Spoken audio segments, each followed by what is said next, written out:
Quelqu'un dans la foule lui répondit: Maître, je t'ai amené mon fils. Il a un esprit muet.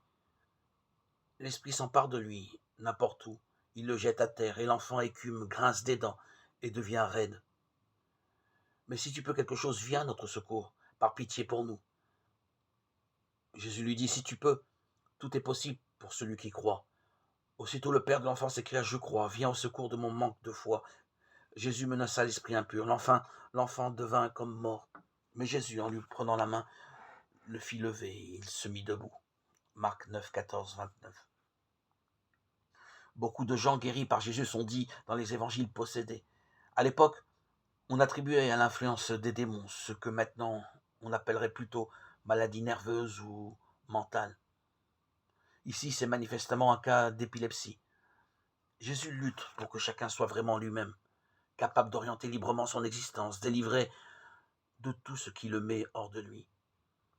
Mais la véritable possession est plutôt du côté de la domination, de l'argent, de l'orgueil, de la soif du pouvoir, du mépris destructeur de l'autre. Zachée, riche, détesté de Jéricho, dont l'argent semble être la seule raison de vivre, se découvre un autre homme sous le regard de Jésus. Le voilà délivré de cette passion de l'avoir. Il va être désormais un homme de la justice et du partage. Luc 19, 1, 10.